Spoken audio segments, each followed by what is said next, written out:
everyone. Welcome to the first episode of the Pixel Trash Podcast. I'm your host, VJ Preziosi, and joining me on this inaugural episode is my buddy JillieFoo.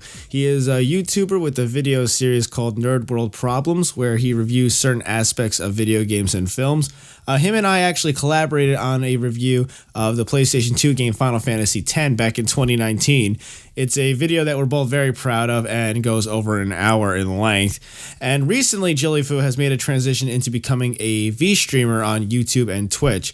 When he's not working on content, he's also an apprentice boxing coach. So in this podcast, we recap the making of our Final Fantasy X review, how he got started on YouTube, why he transitioned to VR, and what it's like working as a boxing coach. This first episode had some technical difficulties. His webcam footage was lost, and I was using an inferior microphone, which I have since replaced. So this episode is a little rough around the edges, but I hope you guys still enjoy it. So here's a quick clip from one of JillieFoo's videos, and we're going to get straight into the podcast. This here is Hatofu Boyfriend, a dating sim where you romance birds. Yes, you heard me right. Birds. Thanks for coming with me to my yogurt Taco Bell date in my own room, bird. So what are your interests? Oh, I see. So how do you feel about Bejeweled? You know, in a romantic way.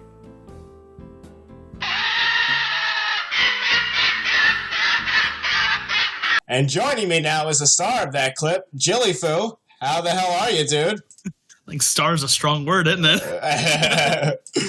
This is doing all right. This is fun because this is the first time me and you have actually spoken. I was thinking the same thing. It's so weird. We've been messaging each other on Twitter and just leaving comments for almost 2 years now. Oh yeah. And this is the first time we've actually spoken. Even though in our video we technically speak, but we don't really. What I like about I'm gonna say this out front. Y'all are sleeping on that Final Fantasy X review. That just hit, right? Dude. That part 1 just hit 1,000 views. Not even a couple days ago, and I'm like, how the hell did it take this? Because that's probably, not even gonna lie, that's probably my favorite review. Just because the way we bounce off each other is so good, and some of the stuff you added I really like. Cause you gave me some perspective on things like Godzilla when we were talking about Sin that I didn't even think about because I'm not really a Godzilla guy, and just your dynamic of being not necessarily not a hater or anything, but someone who's never experienced the game before, a fresh perspective. Oh god, yeah. I've always wanted to play it, and then people kept telling me you need to play it. It's one of the greatest Final Fantasy games, and I was like, well, I'll play it someday. And then this seemed like the best time to do it when we were doing that review. I was like, well, we needed we decided to collab, and it was like, well, we need a subject that we'll both have a lot to talk about. And I was like, well, I've not played it, so if I play it, I'll have plenty of opinions, very fresh about it. Oh yeah, man, it doesn't stand up. It doesn't stand up to what people were saying it would. No, what was your what did you hear going into it? Because I heard it was good and all that, and then when I actually played it for the first time years ago, and I was like, this is really underwhelming. And then when I revisited it, I was like, okay, I can appreciate some parts of the story a little bit more, but good lord, the pacing of the gameplay, I just wanted to bash my head against the wall, especially every time Tidus opened his fucking mouth. So what was it like for you? I had a friend who I don't think they played the game, but they're not a person who's good at RPGs though, so I don't think they ever finished it. But they they knew all the lore, and the favorite thing was the romance of it, which I don't think is the greatest. No. It was always harped on the story and stuff and characters, but a lot of characters are questionable in that. And then the story is not bad. It just kind of just meanders on it for a while, and twists are kind of given away a little quicker than they probably should be. What did you feel about? How did you feel about the combat system once it opened up a little bit more and the sphere grid really started expanding? Did that because that was the thing I liked the most about it. Was that something that you thought was the shining star? Did it get frustrating for you at points? Okay, so the sphere grid's a great idea, but it seems like it is made to encourage grinding more than natural progression. Right. And that's just padding at that point. what you said about the monster arena, how it's grinding for levels, to grind for spears, to grind for item components. I was like, that didn't even click in my head. Yeah. But once you said that, I was like, Jesus Christ, that is a grind fest. That's literally just be like, if you want the best stuff, you're gonna have to play for a while. Dude, when I was trying to max out some parts of the sphere grid, I'm literally just sitting in front of that save point in front of the arena, just constantly reloading monster fights. Like, oh, this wasn't it, this wasn't it, this one. There we go. Okay, and dude, fucking. And I think there's only I think that arena is the one place where you can get specific items. Yeah, exactly. In an easy manner, and it's like, okay. And not only that, you have to defeat 10 of each monster, and then go through this grind fest with a big boss just to get an item for someone who you probably aren't going to use that much. Mm-hmm. The lightning dodging for Lulu Celestial. Jesus Christ, 100 bolts for that? Is that fun? Is that fun for somebody? I don't know. Like, who's sitting there and mashes? Dude, because if you fuck up, don't you have to start over or something? I think so, yeah. I don't know, actually. I don't know if it's 100 dodges or 100 dodges in a row. Correct us in the comments. Neither one of us are going to play it again. Yeah, no. Well, when we were writing that review, it was funny because you gave me a little bit of perspective because I never realized how much I curse. And then listening to our voices contrast, I was like, oh no, I'm terrible. For mine, I felt like I talked way too monotone. Like, I need to be on my best behavior and try and be as professional as possible. It's kind of how I took it, even though I probably should have been more casual with it. Honestly, no. I think your approach was probably the better approach. Well, it was what fit that, because I went in already angry with the game, but because you came in more controlled, you kept that tone the whole way through, and I think that worked. But I remember I wanted to have part 2 start with the mini quests or the mini games and the side quests and all that kind of stuff, and that was the start of part 2. So that was on your channel. But when the original version of that, it starts off, and this is still your channel, so it starts off with me going, I fucking hate Blitzball the fucking most. This game is fucking bullshit. Dude. I do remember this. And then I don't know if you noticed, I changed some of the dialogue to, I removed some fucks, basically. I replaced it with some goddamn, some of it doesn't sound natural for people who are used to how I talk, but I was like, this is your audience. I got to ease them into how I speak. And then Blitzball was another thing. I couldn't be bothered with that, dude. Some people apparently love it, because it's like a whole other game inside of a game, I guess, for them. Okay, that doesn't make it good. Yeah, if you there's an 11-page instruction manual. Well, not even 11-page, 11 chapter instruction manual. And I was like, I'm not reading this. Yeah, what's it called? Just because you put Superman 64 inside of Final Fantasy VII Remake, that doesn't suddenly make fucking Superman 64 a good game. It's still terrible. I flew through so many rings for spheres. Great, you wasted your time. And it's like a combination of almost I guess it feels like it's like chess, but also kind of like football. It's like Madden, but when the players collide, then it turns into a turn-based RPG. And then no matter what I chose, the RNG, yeah, exactly, dude. I brought that up. The RNG was bullshit. I'm doing math, and I'm like, okay, I should survive this with 1 hit point, and then this dude fist fucks me and takes away all my life, and I'm like, oh, okay, I guess fuck me then. I guess it's some games have a card game in them that you can play. Final Fantasy VIII was one. That was one, yeah, and it's maybe that's what they were going for, but they want to make it more in depth, so there'd be people who'd be a fan of that. But even though there are fans of it, but I don't get it. I don't like it, especially since it was required to do at least twice. What, Blitzball? Yeah. Blitzball, it was required once with the Blitzball Arena. I mean, it felt like twice because you had the 2 rounds. Yeah. Final Fantasy IX made the same mistake with their card game. It was Tetramaster. There's one point in the game where they force you to play it, and it's this game kind of sucks. Triple Triad in 8 apparently is supposed to be really good, but I never bothered with it.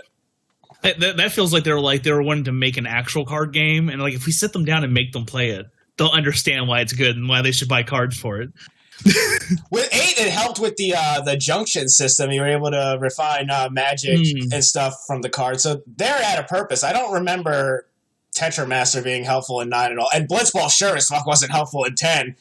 I think they might give you money, but I don't even know. Dude, I busted my ass trying to beat that the one mandatory fight. And when I finally... Dude, I'm not even kidding. I probably spent... How long you spent on the Unalesca fight? I probably spent that on the first match of Blitzball. It was that... Because every time I got close to score, the round would end and the cutscene would play, and then I would just be with Waka, who's not as good.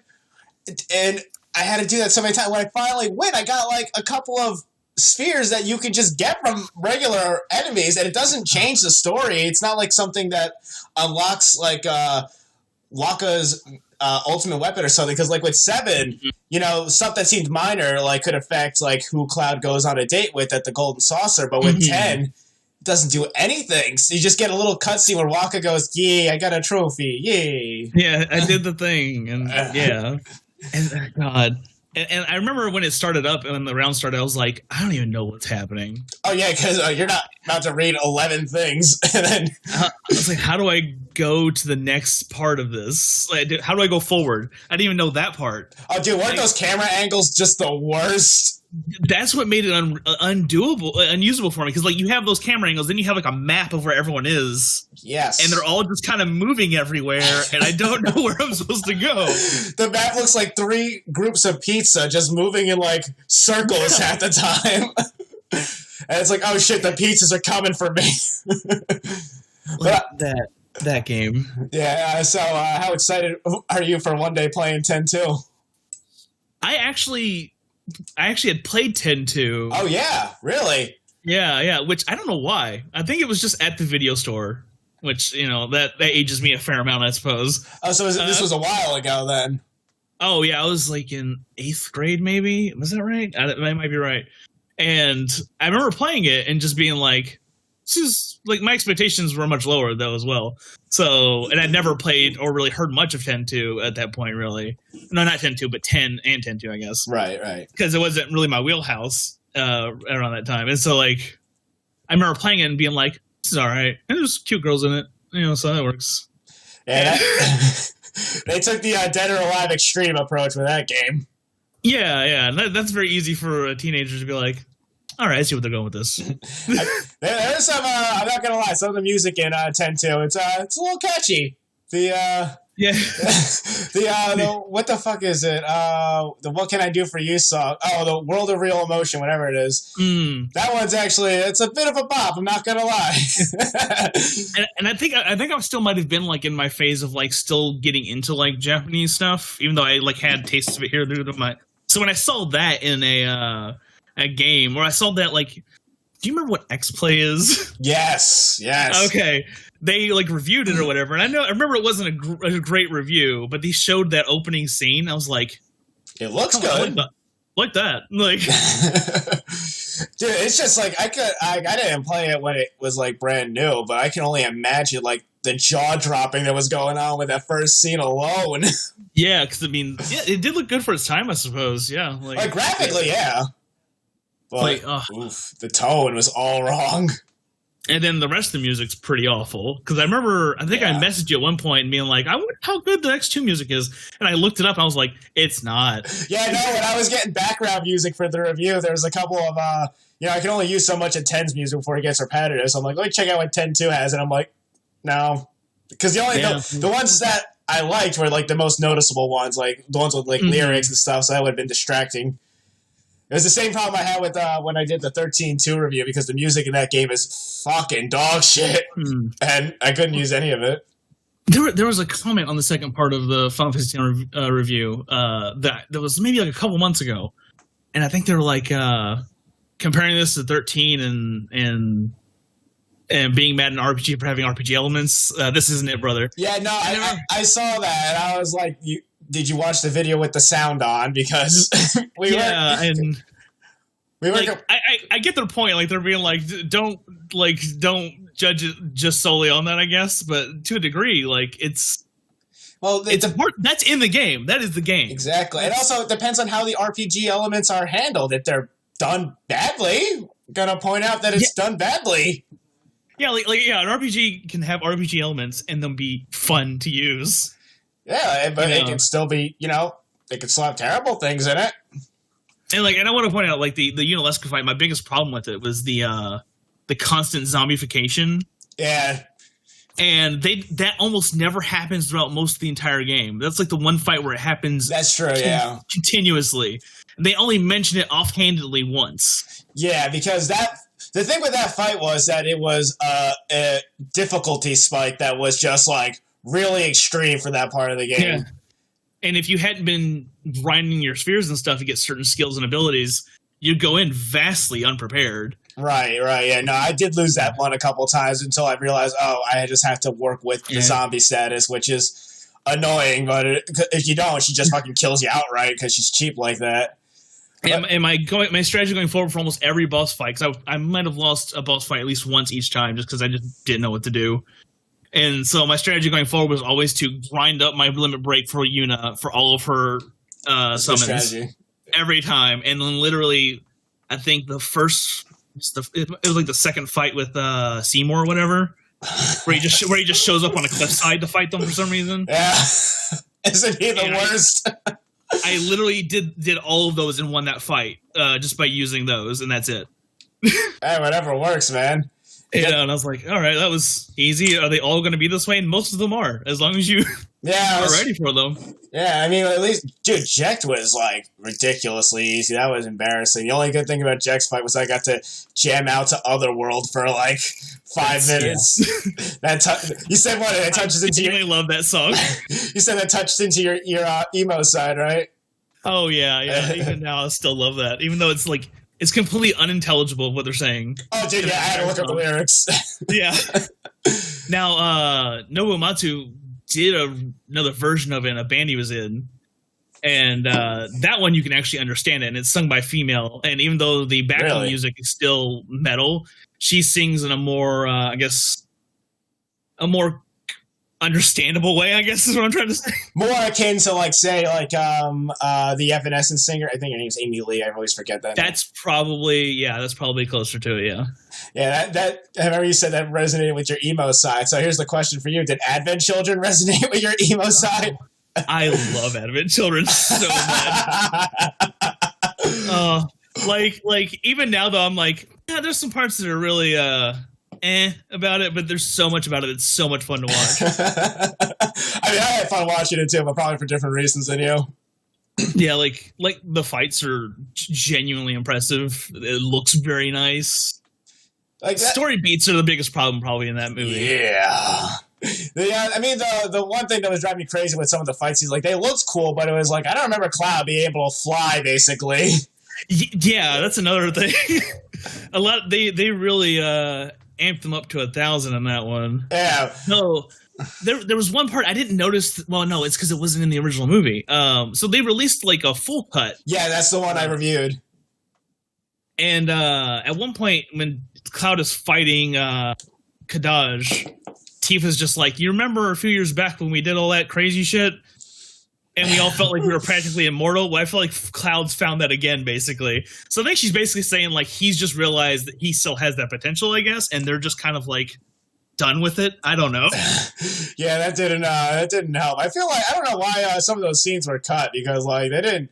I don't feel like they made the movie any worse. When I saw Batman v Superman's full edition, I was this whole shit, all this should have been cut. This is terrible. But when I saw Advent Children's full version, I was well, why? Where's some of this is a little helpful. Some of it's kind of important to the plot. Yeah, exactly. Especially the whole thing with Genova's head. It's I could use a little bit more information on that because that was very vague and nebulous. Thank you, Nomura. I know you love hiding the details from us. Right? And it was okay, what am I trying to say here? It doesn't extend the movie that much longer, so I don't really understand why it was so imperative they do that. I think it only extended it a half hour. And they definitely cut out a fair amount of violence. Yes. The more brutally violent parts. When you fought Sephiroth, and Sephiroth just stabs him 100 times in 2 seconds. and he's just like bleeding horribly. I'm like, I don't remember this in the movie at all. But that's what was better about the extended cut, because I remember the theatrical version. It just looks so like clean, and like it looks like there's like they keyed out everything, and the keying like overlapped the characters a little bit. The lighting was just like too bright at points. Oh, the story parts that should have been in there was like the parts concerning the kids. Right. They cut out so much of that, and that makes a lot of the story beats later on make no sense. Unless you just cut those beats out, then it wouldn't have mattered. They probably should have, because like in the grand scheme of things, the kids didn't really add much. It was just a vehicle for Cloud to have, I guess, a person to protect. I don't know. I thought it was like a story beat that could have been cut out completely. Yeah, like when you add in the parts they cut out, it makes more sense. But when they're not in there, you might as well just cut the whole thing out at that point. Right. They only come into play like once, and that's when Kadaj like kidnaps them all. Right, which that fight scene is good. That fight scene in the Forbidden Woods, that was a nice looking scene, because the trees are all like bright, and you just see them breaking with Cloud jumping around. I gave that fight credit. That was probably my favorite fight scene of the movie. I forget that that's a scene in that movie, but every time I watch it, I'm like, that's very pretty. That's the thing, though. It's weird. It's like a forgettable fight, almost, because it's just where it takes place in the story, because it takes place at such a meandering point in the story, but it's like visually, it's probably my favorite fight in the whole movie. Oh, yeah. I think what it is that Vincent kind of just shows up and like ends the fight and leaves, and I think it might be why. Nothing gets resolved in it, I guess, but it's a very stunning fight. That's a good point. So I want to go into now, we're talking more about you specifically. Obviously, you're a fellow YouTuber. So how did you get started doing YouTube? Like, what made you want to start making like your own videos? Okay, so this is probably a lot of people too around. I guess when I started doing it, which there's a lot of videos on my channel that are not visible now because they're horrible. I know the feeling. So I guess I started watching like Markiplier. I'm sure you're aware of that gentleman. Yeah. And this is back when he had like 100,000 subscribers, so his community was much smaller. He was a much smaller person, fame wise, and that's also when his content was a lot better, even though it was pretty bad too. Like compared to now, it's nowhere near as professional, but it's a lot more funnier. It had that low budget charm to it. Oh yeah, and I remember just thinking to myself, wait, people just watch this guy play games? Like I could probably do that. Like I don't like. And it does sound like something that's so simple. Like that guy makes money playing games. Maybe I could do the same thing. Though going in thinking you're going to make money doing it is the first mistake immediately. Right. And so I started doing that, trying to like figure out how I would do it, and it was never really good. I think I hung around maybe 50 subs for the longest time, which I don't have a huge following on YouTube even now, really, but it's much larger than 347. Which jumped up a lot more since I started doing more stuff again with what I've been doing. And then after a while of like that not working out, I found like a group on Facebook where we always try to like give each other advice and stuff. And then I randomly, when Silent Hills got canceled, was when I changed up the format completely. When I first started doing Let's Plays and stuff, I made a video called Nerd World Problems, which was me just complaining about Mega Man Legends 3 getting canceled. That is literally it. And then I made a second one about the Deadpool movie. I don't know what that was about or why, but it was like, it's not good, but I got a decent amount of views. And then when Silent Hill got canceled, which I think is like 7 months later, so it wasn't going to be an idea. It was just a dumb thing I did every now and then. I put the most amount of editing and thought into that video because I kind of talk about what I think happened of why it ended up getting canceled. And that one got a decent response of like, this is well edited. You should really do this more often, stuff like that. And I had scripted the whole thing, and I was like, well, maybe I'm not as good improvising as much as I am creating a script that is actually worth listening to. And which I think might be changing a little more now that I'm doing things differently in a different style. But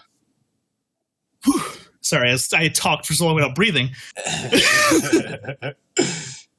And so then I just started developing more and more ideas. But then I also fell into the trap of like, how can I stay relevant kind of thing. Right.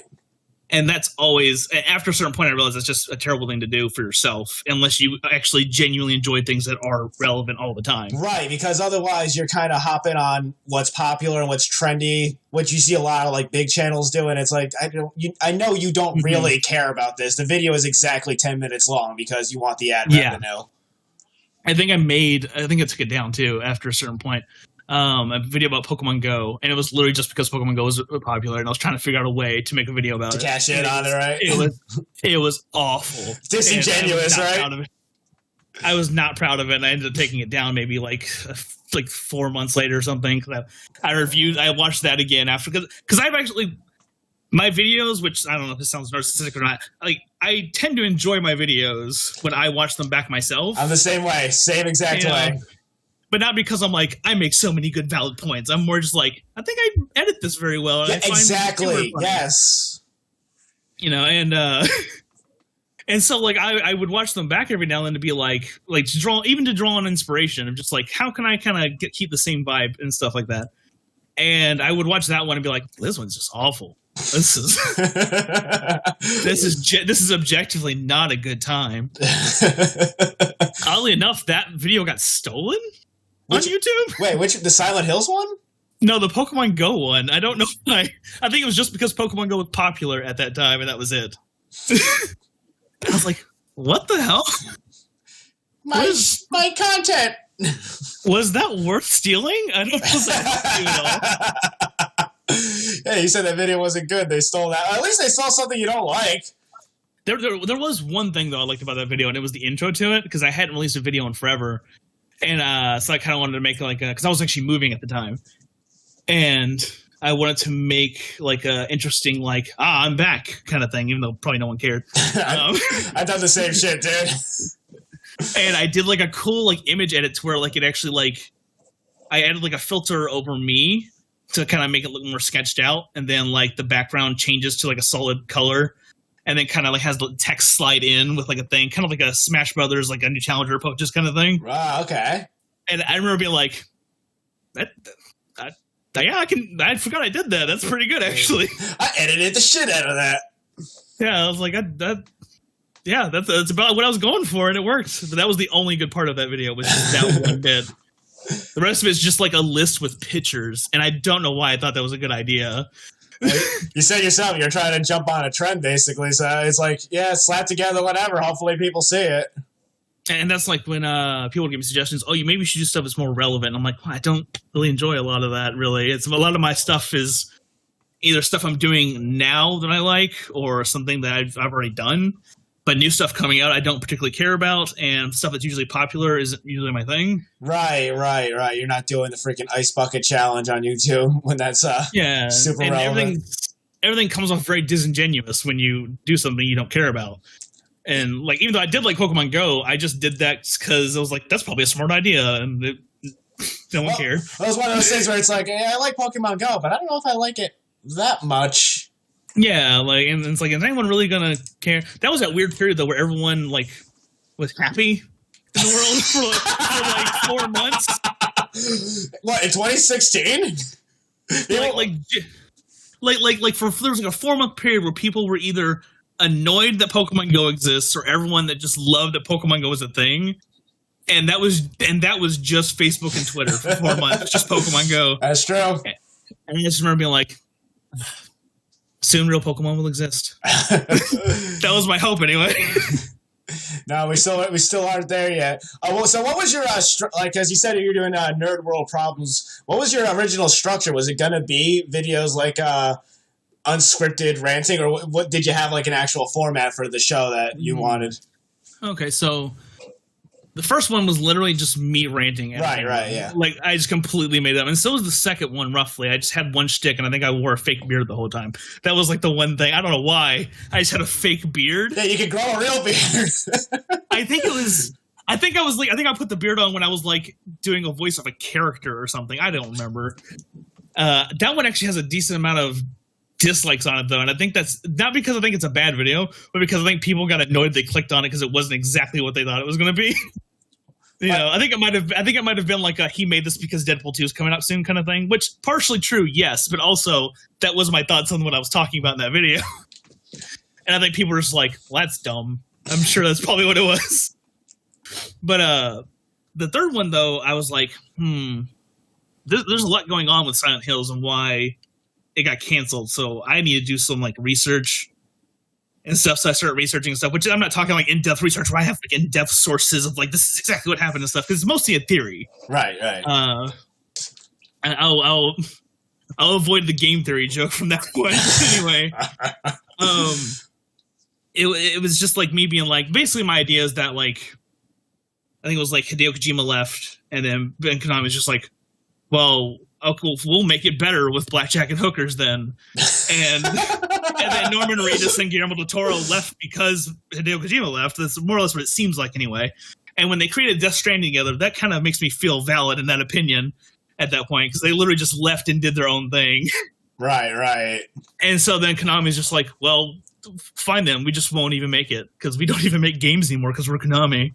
That is depressing. So from that point, did they just start getting more your videos? They start getting more scripted going forward? Yes. You know, that one had like a guideline, and I had like a stick of like the stick of that one was that like things like kind of like Silent Hill, like I had like the siren play and it got like super dark, and I literally did the whole video by candlelight. Which is like silly, which I think I've done that for several Halloween videos at this point. Your Shaq Fu video, you were a freaking noir detective. Yeah. That was a callback too to another character that I had made. And what was it? It was like I think it was like a video on immersion in video gaming, which is an okay video. I wish I would have done that one better. I felt like I made callbacks to things that people didn't really like care about, like because I had like a small, that was another thing I wanted like a small bit of lore to the show as okay. And because I always liked the idea of okay. Going back to the G4 days again, do you remember a show called Portal? Oh, vaguely. I don't think I watched it. It was an MMORPG review show, which is very specific already. Yeah, right. Why did that network last? and then it had like a story developing each episode slowly, and then once you got to season 2, it was practically just a show of a story. At that point, they would occasionally talk about RPGs, but it had like a whole entire like plot going at that point of like a bad guy possessing this one thing and people trying to prevent it from. It was so complicated, but I loved it so much. Because it was like a machinima on TV. You know? Yeah. Sounds very Nostalgia Critic-esque. Yeah. Like later Nostalgia Critic. I really wish I really wanted to try and figure out a way to like not emulate that exactly, but get that feeling of just like, well, there's a world in this show. You know, even though the show's not specifically about that. Though it does eventually go that way. Though the show got canceled and it ended terribly because of it. So did you so the lore of your show, do you feel like you're still going to continue it, or is it something that just becomes like a little bit more of a headache as you evolve? With how I've decided to do things going forward, which I had made a video, published it, and YouTube kept taking it down for copyright, which is fine if they wanted to like monetize it, right? But they completely blocked the video. I couldn't even put it up on my channel, and it was because it was a review of Home Alone 2, I guess. I don't know. Like, the audio was rarely ever used. There was a decent amount of footage used, which might be the problem. But yeah, if you cut it up enough, it should be fine. Yeah, and then they would be like, you take this part out, and it'll be, they basically tell you which part needs to be taken out. I would take it out, and then it would just be hit with another part. And it's like, well, all right, whatever. Exactly. You clearly don't know what you want. All right. So that one just kind of lost the ether. And so at the end of that video, because you know that I do a lot of VR stuff, and I have like a whole avatar character based around that. Don't worry, we're going to get into that, buddy. Okay, all right, gotcha. And so that I am wanting to do, yes, and I feel like I have a better means to do it now in regards to what I was just talking about that we'll cover later. And what's really funny, though, when I look back on the show is like I play very much a caricature of myself. Right. Which is kind of, I think that's how I kind of see myself to a degree, or at least when I'm trying to be funny, because I know I'm not really funny. I think I'm more funny in the fact that I'm not funny. That's how I see it anyway. The gag in the Final Fantasy X review where you did the Pokemon song, I think is a good example of the sense of humor you're going for, where you say something that you think is hilarious and then my character thinks it's terrible and then you're like, go in the corner. Like, have you ever told a joke that's so bad and everyone clearly hates you for it, but you're just like, yes. Oh, dude, you have no idea. I know it was bad, but I wanted it to be that way for you. I'm basking in your hatred of me right now. I will tell jokes and people will be like, get away from me. I'm like, come on. And then like I usually follow it up with like, I'm extremely hilarious. I don't know what you're talking about kind of situation. And like, right. I'm like, I don't believe that at all. Trust me. Well, you said just before about how the transition to from the original structure, Nerd World Problems, to what you're doing now. Because I did see that video that you that got blocked on Twitter, and now I'm thinking about it. Not only is that like a great way to transition to a new type of format, it does open the possibilities for what you can do with the show. That really frustrates me too, because that end video I put the most work into at the end of that video. Because, like, literally me with, like, a bunch of crap on trying to record this few shots. Hey, you're going ham. Yeah, like, and I edited it and I was like, that has a lot of questions to it, and that's what I want. You know, because by the time it ends, it's like, what happened? Why is this the way things are? Dude, when I watched it, it kind of reminded me of Toonami when, I think when Tom went away and then the new model of Tom came, I think Tom 3. I don't know if you remember exactly. This is going back a little bit. Oh, absolutely. Hell yeah. When original, or Tom 2, I think, got sucked into the goo or whatever, and then, was it Tom 2 or Tom 3? I can't even remember. It's so long ago. I think it was Tom 2, but I'm not 100%. Ah, damn. I love how a small segment in between shows has deep lore. Exactly, but that's kind of the structure you're doing, basically. Yeah. And like we're still talking about, because we're still talking about Tom. How many years later? We're still talking about that. And what's crazy is that like Toonami was like canceled, and the only reason why it came back is because they did Toonami once on April Fool's Day, randomly, and then people were just like, "We need Tom back. Where's Tom?" So how did you? What did I want to say? You had your influences, I'm sure, because you said you watched Markiplier. Did you have, like, what were your favorite YouTubers to watch when you were starting out? Like, did you maybe took inspiration from? The weirdest part about that is I don't think I really understood that YouTubers were a thing. And this was like, I think this was like 2013 maybe, which is when it really started becoming like, oh my God, these people are getting to become millionaires now at this point. Right. You know, and I think for my first exposure to it, I think, was Nostalgia Critic. Okay. Which back then, his type of comedy was great. It doesn't age well once you actually have a budget and don't really care what you're doing. So he was. You would consider him a bit of an influence on you? I would say that's definitely my first experience of like, oh, people do reviews on YouTube, sure, but I didn't fully understand. Like a friend showed me, and I'm like, oh, that's kind of funny. So the biggest one, someone actually, this was weird. So when I started doing Let's Plays and stuff, and like I put one of my videos up on like a Facebook group, and people were like, which I don't get the voice they were talking about. Why? They said it sounded like JonTron. And I don't agree with that, but not really, no. Out of curiosity, I looked him up, and his shit was fucking hilarious.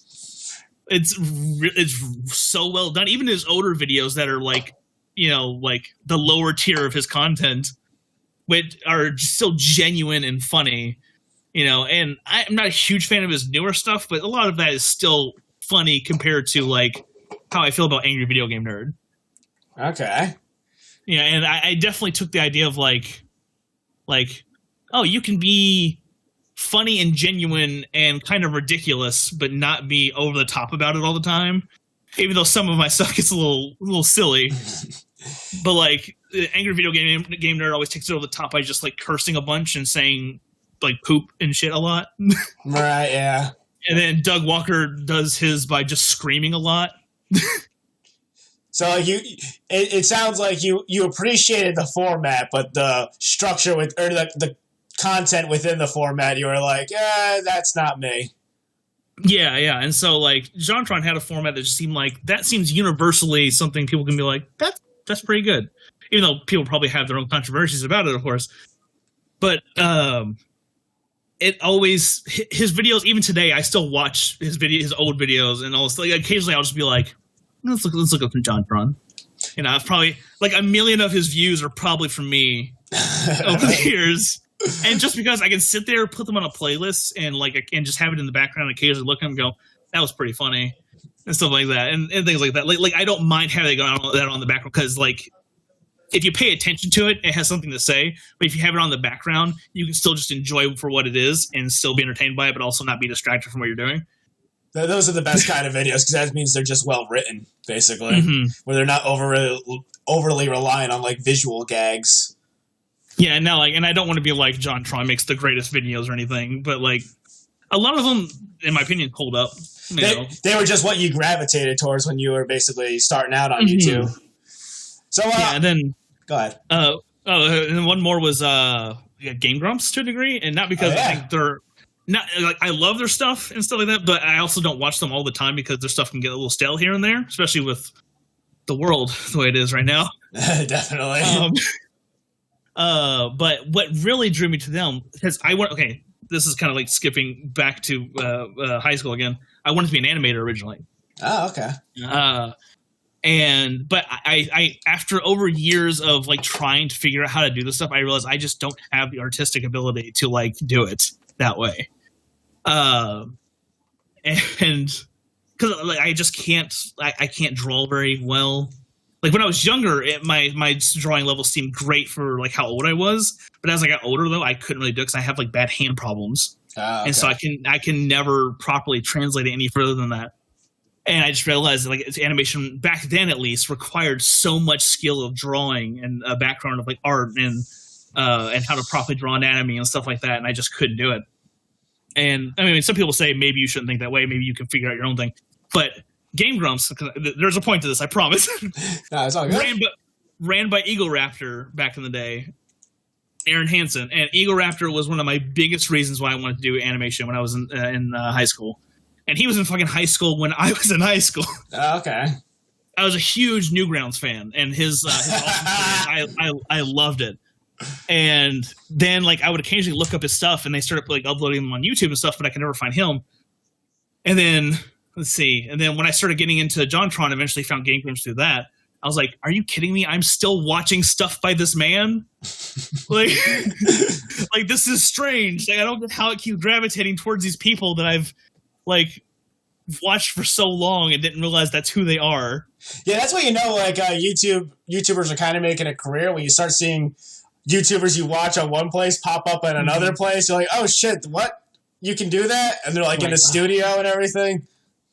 And like I think my biggest exposure to him was a video series called The Decline of Video Gaming on Newgrounds. And I think one of the guys who runs Did You Know Gaming was one of the head animators on that one. And it was just like a huge parody of video games and stuff. And Eagle Raptor did the voices of like a bunch of the characters in that video. And when I realized that as well, I'm like, he can voice act too? Like, fuck, why can't I do this shit? Like, I feel like if I wanted to, I could probably get into voice acting if I tried hard enough. But animation is something I feel like I can't entirely do.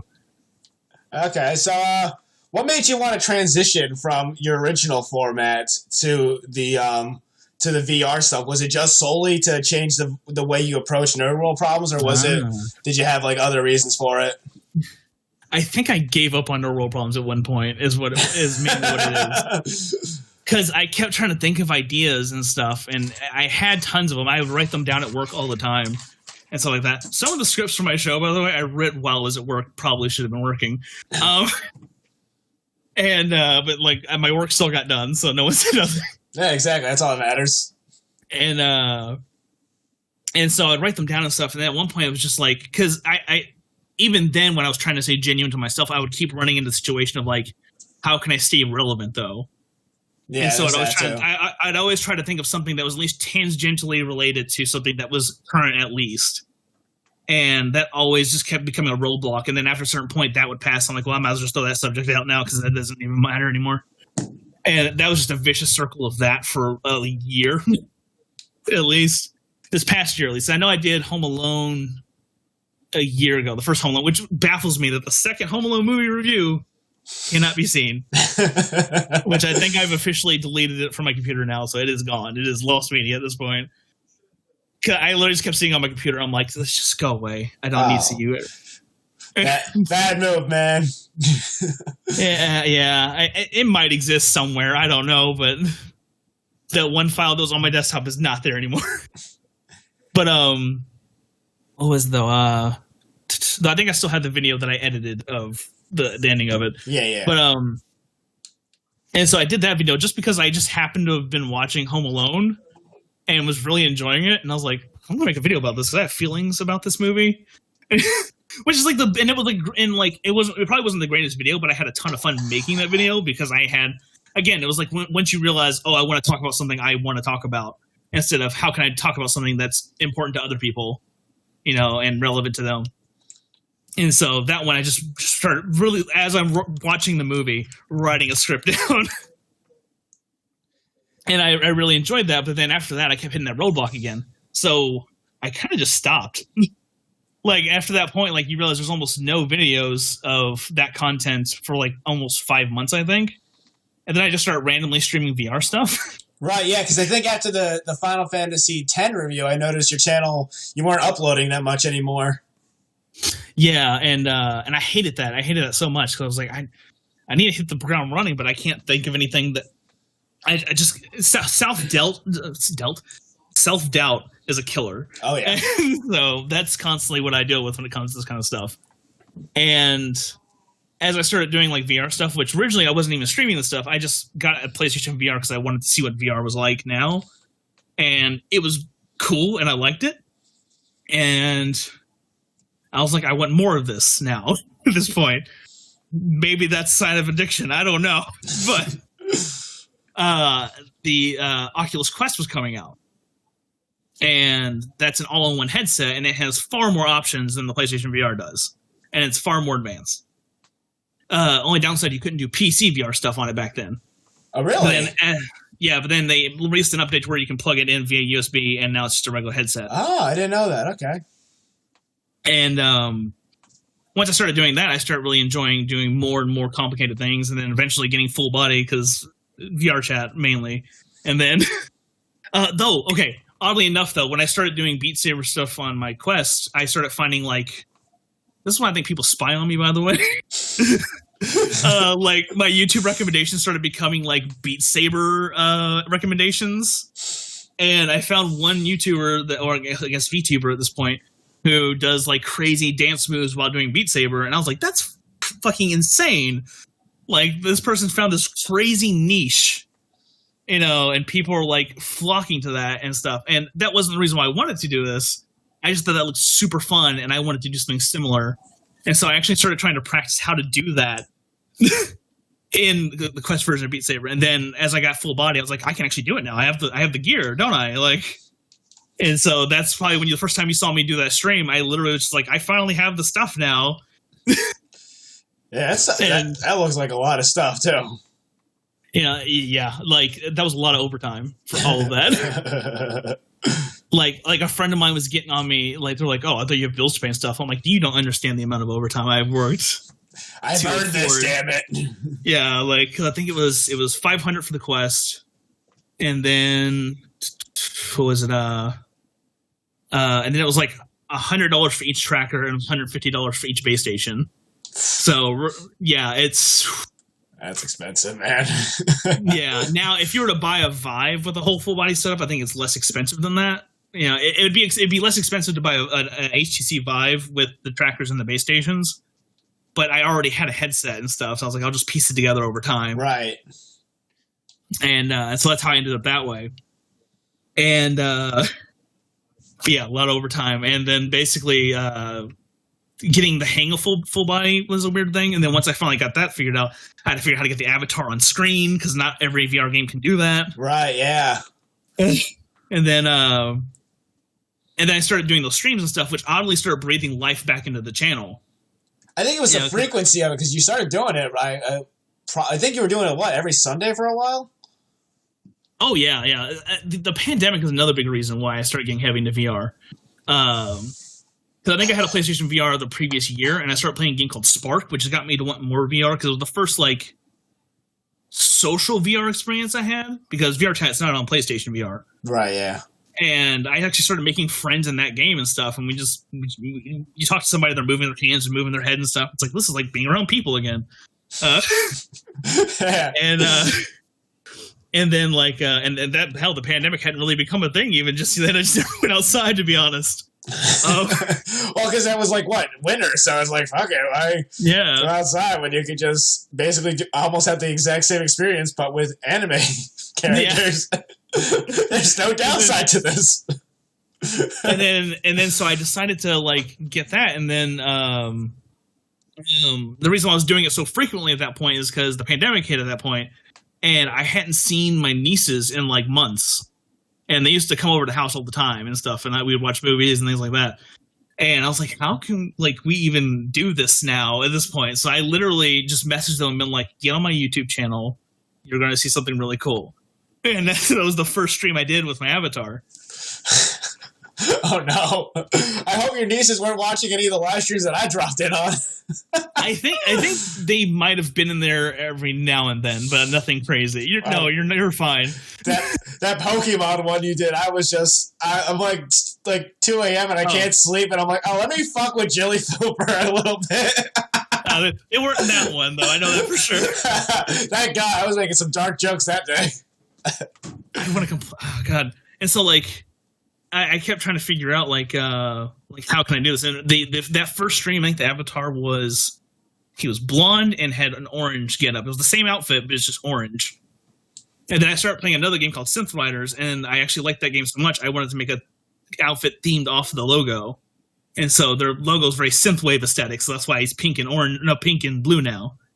And I just really liked how that looked, and I was like, we're just running with it. I like how that looks, and people seem to like it. And now, if I liked how the orange looked better than that, even though other people probably would have liked the other way, I would have stuck with that. But the pink and blue just screams, I guess, my personality to a degree for some reason. I don't know why. And another thing is that when it comes to like streaming, because I did do streams here and there before, but I would never have face cam and stuff like that, just because I was on my PlayStation and I didn't have a camera back then either. But I also like, this is a little personal here, I don't like my physical like appearance at all a majority of the time, and that's probably most people, absolutely, but so much so to where like I absolutely hate it. Like the fact that like my webcam's on right now, it makes me so self-conscious. Yeah, dude, I was the same way before I lost weight. It was like I would see photos of me and be like, oh, what is my neck in this photo? What is that? Where did all that extra skin come from? So I know exactly how you feel. So do you feel like you're going to do, is your content going forward, do you feel like it's going to be more live streams? Do you plan on doing like more scripted Nerd World Problems videos with the VR like approach to it? That's what I'm thinking. I just need to get over being butthurt about that last video because I'm still I mean, that genuinely made me very upset. Like I was like just mad talking to people about it. I mean, I feel like VR stuff would get claimed less than, Home Alone 2 footage. Because isn't Home Alone 2 Warner Brothers? I think Fox, maybe? I'm not sure. I'm not sure at all, but I think it might be Fox. Oh. Which would be Disney now? Is that? This is bad. It's all sorts of screwy. Disney owns fucking everything. Kevin McAllister in the MCU, please. Disney bought my mom. That's it. It's over. So, what would you think would be? What is? Because you played a lot more VR games than I do. I've seen you play Beat Saber a lot. What would you say is your best VR game for just like straight up cardio? Because some of the VR games, some of the stuff I've seen you do, I'm like, Jesus Christ, that looks exhausting. I've actually looked heavily in this because I don't look like the epitome of fitness, but I'm in a lot better shape than I was before I started doing VR stuff. And then at that point though, I was even better shape for other reasons, which I'm sure we'll talk about later. And so Beat Saber is, I actually looked into it. There's apparently a lot of people have been like researching the health benefits of playing VR. There's a whole website called the VR Health Institute, which they're not an actual institute of any sort. But they actually like hook people up to like the vitals and stuff as they're doing VR stuff, and you can look up like the average heart rate and stuff like that, average calories burned playing a game and stuff like that.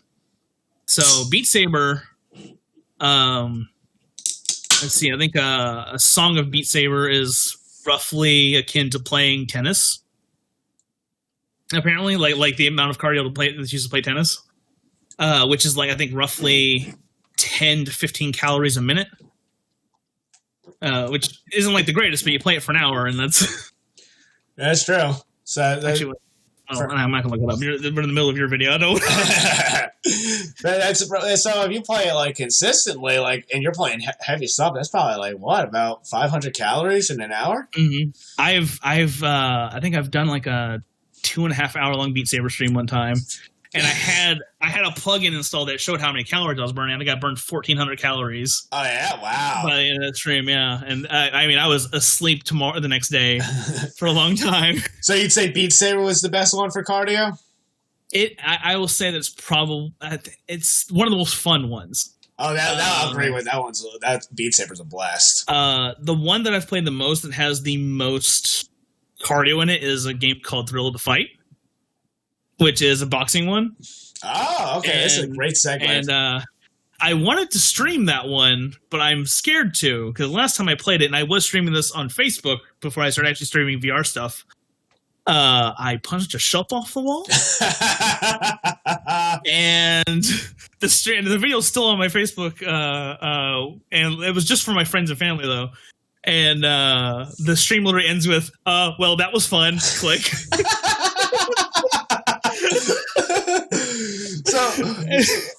So wait, hold on 1 sec, sorry. So, do you have like a big space for VR? Because I don't not really, not entirely, because that's why I end up punching the shelf off. Yeah, but you play VR so much, so I'm like, he's got a lot of room apparently. That game recommends, quote unquote, having a 6x6 area. Yeah, they all recommend we have a nice freaking giant ass living room. and so like I was playing in a much smaller area. Then it's a little bigger now, like, or maybe not bigger, but not as it's a more even space, I guess is more accurate, because where I was playing before was kind of just in front of the stairs. Oh, okay. And like everything else in front of that is like an expensive TV and stuff. I've moved the TV now. TV is actually right there now. It used to be like way over there. And so was it Thrill of the Fight, I think, is akin to like an intense rowing session where you're like, oh, okay. And I remember playing it for like even 6 minutes and being like, this is like actually like hard shadow boxing. My God. Because like what makes it difficult is that the NPCs don't go down easy. Oh yeah. Like a lot of games always try and give you some kind of edge. Like it's usually scaled towards your favor. You know, like Punch-Out even to a degree, depending on how far you're in the game. Things are heavily skewed towards you once you learn a pattern. Right. And then I think there's like 2 other games that are boxing games for VR. I think one's called Knockout League, which is very Punch-Out like apparently, which I've not played. And then Creed, which is based off the Creed movies. And the Creed one's fine, but like it's definitely, again, it's more skewed towards you winning. Because as long as you do something a specific way, you can get the edge on them. And Thrill of the Fight, you're literally just trying to wail on somebody at a specific angle. Like you have to hit them in specific parts of their body to do specific types of damage. And the accelerometers and the controllers try to get its best to judge how fast you're throwing your punch. So is this on the PSVR? That one might be, but Thrill of the Fight's on pretty much every like VR platform as far as I know off the top of my head. Okay. And it was made by 2 people. Oh yeah. Yeah, and the realism of how boxing is in that game is the best part of it. The worst part of it is probably everything else. Like everyone's very like all the people on the edge of the ring are very stock, vague people. They focus on the gameplay rather than the looks, basically. Yeah, like the one thing you can do is like you can look to your coach, and your coach's reaction gauges how well you're doing. And so like if the coach is kind of like not reacting to you looking at him, it's bad. If he's like clapping or if he's doing this, you're like, all right, I got this. Great. But he never makes a facial expression though. He just makes hand motions. Great, I'm disappointing my fake dad too. This is the worst game ever. So I want to get into this now, since you brought up boxing. Since when you're not doing YouTube, you are an apprentice boxing coach, right? Yes. Pandemic's made that a lot harder lately, but yeah, I do that every now and then. Okay, so I want to start with how'd you get started in boxing? Because you don't strike me as somebody who takes blows to the face a lot. You seem like a very level-headed person. That is what a lot of people say about me, and they're for the most part that's very true. Let's see. When I started so basically after college, which I think I got my associates and then tried to get my bachelor's, and after a point I was just like, this isn't for me. And so then I just have student loan debt and have to deal with it now, so that's fun. Gotta love the American education system. Yeah, and so I just started working, and as I started working, I started getting like a little more in shape because I never really did much. Which I think right now technically is probably some of the most I've weighed in a while, but I also don't feel like I'm in the worst shape though either. I weigh more, but I also feel like I've stayed relatively not healthy, but I've tried to stay at least as athletic as I can, as compared to like me when I was in college, where I literally did nothing and I weighed about 220. I think I'm like 240 now. Yeah, you have mass instead of just like you know a body fat percentage. You have like a more muscle too. Yeah, there might be muscles under there. It's probably the look I have to me now, whereas before it was like he got no muscles at all. And so when I started working, I was like, well, maybe I can, I think what was it? It was, I don't know. I had some kind of epiphany all of a sudden, which is what drives me crazy as to why I have a hard time, like, trying to get there now. If I were to try and get in shape, is like, I realized, you know what? I want to take care of myself for a change. Cause I had just like, I'd let life choose what I do for so long, which sadly is a pattern I fell back into, which has led to where I am now, though, where I'm trying to break that cycle again. And I was like, I want to take care of me. I'm going to get in crazy good shape. I'm going to start working out. And then I was like, well, how do I do this? And I was like, well, I don't like gyms.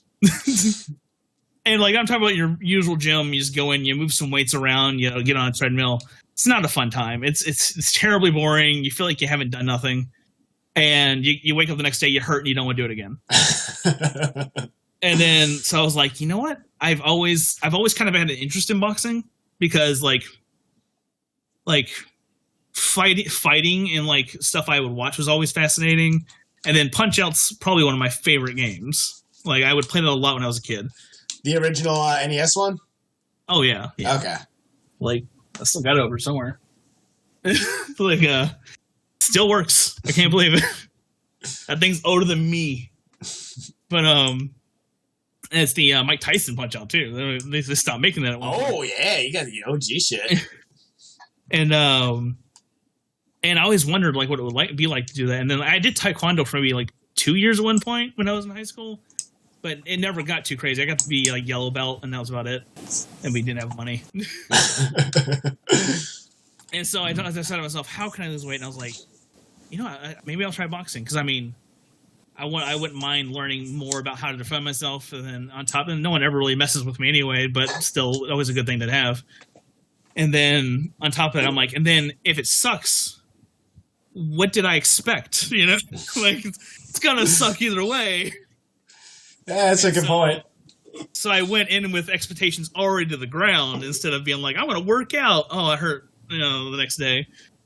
But I go in for a free class, and by the end of the day, I have gotten hit in the nuts.